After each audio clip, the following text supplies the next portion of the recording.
Bonjour à tous, j'espère que vous allez bien.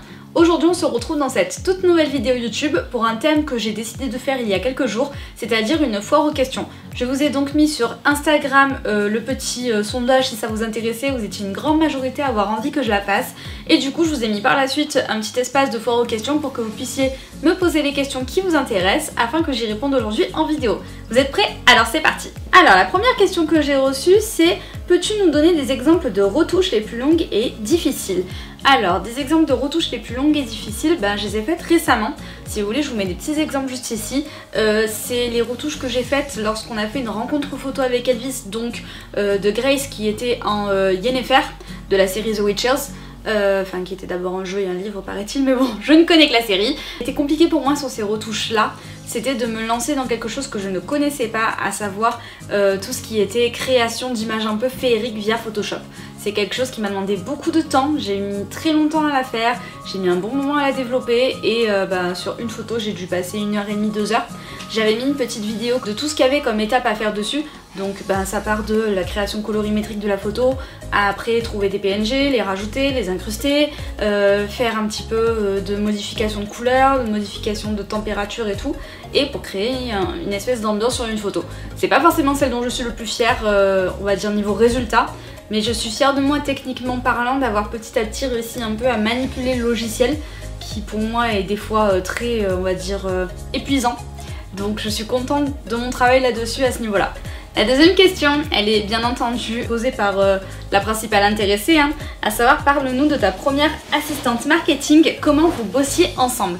Il faut savoir que la première assistante marketing que j'ai eue c'est ma sœur, elle gérait tout ce qui était un petit peu partie communication, parce que à l'époque j'avais encore plus de difficultés qu'aujourd'hui à gérer tout ce qui était syntaxe et orthographe. Donc ma sœur qui est institutrice prenait le relais là-dessus. On organisait très régulièrement des shootings à thème ouvert, c'est-à-dire qu'à tous les mois ou toutes les fêtes on va dire particulières à thème, comme j'avais expliqué dans une précédente vidéo, on organisait des shootings ensemble. Et en fait, moi je gérais la partie photo, retouche, etc. Elle gérait la partie communication avec les inscrits et les participants pour gérer le côté qui veut des photos tirées, qui veut uniquement les photos numériques, combien on sera, les autorisations parentales pour les mineurs, etc. Donc c'est vrai qu'on se relayait pas mal le travail là-dessus. Et puis c'était vraiment, enfin pour moi ça m'a énormément plu parce que travailler avec ma soeur c'est quelque chose que j'ai adoré. La vie fait que aujourd'hui on a toutes les deux un petit peu nos vies surbookées, hein. Voilà, on va dire ce qui est. Donc c'est vrai qu'on travaille plus forcément ensemble, mais après ça n'empêche pas de me donner ses avis sur mon travail, inversement, moi de lui poser des questions de temps en temps. Donc voilà, ça reste ma sœur et c'est quelque chose de privilégié. Mais voilà, c'est vrai qu'on travaillait quand même très bien ensemble à l'époque. Pour de belles photos de nuit, qu'utilises-tu comme matériel spécifique en plus? Donc quand on fait les photos de nuit, on n'en a pas fait beaucoup, au final les quelques dernières que j'ai postées, donc celles-ci sont les, je crois à peu près premières vraies photos de nuit que j'ai faites. On utilise juste notre appareil photo et on a investi dans deux panneaux LED avec lequel par exemple je suis en train de me filmer actuellement pour éclairer et qui marche du feu de Dieu. Quand ton évolution t'a le plus frappé et à quel instant as-tu commencé à être fière de tes photos? C'est en deux temps justement. Mon évolution m'a le plus marqué lorsque, faut dire ce qui est, lorsque j'ai rencontré Elvis. C'est-à-dire que lui il est professionnel, il m'a formé, il m'a fait passer beaucoup de caps dans l'art de la photographie et ça fait 1 an et demi qu'on est ensemble, un petit peu plus qu'il a commencé à me former. Donc on peut vraiment dire que c'est à partir de ce moment là où j'ai commencé à avoir un fossé se creuser entre ce que je faisais avant et ce que je fais maintenant. Et c'est riche, moi j'en suis heureuse de voir ce fossé se créer parce que ça prouve que j'ai pris en essor et je suis fière de mon évolution à ce niveau là. Et quand est-ce que j'ai commencé à être fière de mes premières photos vraiment en disant waouh ça en jette? Il y a eu plusieurs étapes. Il y a eu cette série avec Lolita, Maëlys, Flo, Elvis et moi, on était tous les 5, plus 2 autres coiffeurs pardon, qui étaient avec nous également pour justement la collection de lingerie de Lolita. Le travail de Flo était magnifique comme d'habitude, un autre travail de Flo est à venir très bientôt, vous allez adorer. Et c'est vrai que le travail que j'ai fait là-dessus, j'avais aimé ces photos, j'avais aimé les réaliser, j'ai pris le temps vraiment de les retoucher et de voir ce dont j'étais capable dessus, c'était il y a 1 an celle-ci. Et là c'est vrai que j'ai dit ok, si je m'applique je peux être capable de faire ça. D'autres photos dont j'étais très fière c'est cette série là avec Ivanka et Jet, c'est les photos hivernales que j'ai faites juste avant le confinement et j'étais heureuse de mon travail. C'est vrai que juste après le confinement, j'ai eu une petite baisse de régime niveau moi, qualité de ce que je faisais parce que quelques mois sans me pratiquer, forcément c'est comme tout, hein, faut un petit moment pour s'y remettre. Mais là pour le coup, les dernières séries que j'ai présentées, je suis quand même assez fière de moi, assez fière de l'investissement que je mets dans mes photos. Et les prochaines vont vraiment envoyer du lourd. En cas de perte d'inspiration, comment fais-tu? De manière générale, d'où viennent-elles? C'est une grande question. La perte d'inspiration, c'est quelque chose, je pense, qui angoisse tous les artistes, pas que les photographes. Le syndrome de la page blanche est quelque chose de très compliqué psychologiquement à gérer. Je suis une hyperactive cérébrale, c'est-à-dire que je suis tout le temps en train de réfléchir constamment, ce qui est très contraignant surtout quand je suis au travail parce que des fois ça fait qu'on n'est pas trop concentré sur ce qu'on fait. Cette hyperactivité là fait que du coup j'ai tout le temps des idées en tête. On va s'inspirer de séries, pour Gotham on s'inspirait tout simplement de la série Gotham City. Ivanka en fait elle avait un loup par exemple, donc on s'est dit on fait un petit truc un peu tribal. Là, pour le coup les prochaines que je vais sortir, donc on a fait un thème Euphoria. En fait je me suis tout simplement, comme récemment je fais pas mal, je me suis inspirée de TikTok. J'ai vu passer un TikTok là-dessus, je n'ai pas du tout vu la série Euphoria, je ne connaissais pas du tout le concept et je voyais ce truc où les filles elles tombaient avec plein de paillettes et tout sur leur lit, etc. Je trouvais ça trop cool et c'est une collègue de travail qui m'a envoyé le filtre Instagram qu'il y avait et elle m'a dit franchement ce serait une bonne idée et c'est vrai que c'est elle qui m'a un peu donné l'idée. Donc ça arrive que je prenne des idées qu'on me donne gentiment et qu'après je les remasterise à ma façon de penser. Et ça arrive après que moi je m'inspire de ce que je vois au quotidien dans la rue, de ce que je vois chez les gens, etc. C'est très souvent, oui voilà, ça va être des idées de films ou des idées de ce que je peux voir comme affiche qui m'inspire, des colorimétries, etc. Instagram m'inspire énormément aussi parce que je vois le travail des autres et ça donne des idées à toujours remettre à sa sauce après. Sinon ma gestion de la page blanche elle est catastrophique, hein, c'est-à-dire que je me fais une dépression, je panique, je me dis ça y est c'est fini, je n'ai plus d'avenir là-dedans, enfin voilà c'est tout un cheminement comme ça qu'on prend avec une petite tasse de thé, un petit moment Bouddha et on essaye que ça passe tranquillement. Pourrais-tu nous faire une vidéo retouche photo pour nous montrer tes avant-après car tes retouches sont top? Merci beaucoup, ce sera avec plaisir, je me calerai ça à faire pour vous montrer ça tranquillement sur l'ordinateur. C'est vrai que j'en fais pas beaucoup, si ça vous intéresse dites-le moi en commentaire, j'essaierai d'en faire plus. Est-ce que tu utilises des presets? Alors, j'ai hésité à répondre à cette question parce que ça peut être très mal vu mais en même temps je suis quelqu'un d'honnête, de transparent donc je vois pas pourquoi je mentirais, il n'y a pas de honte à ça.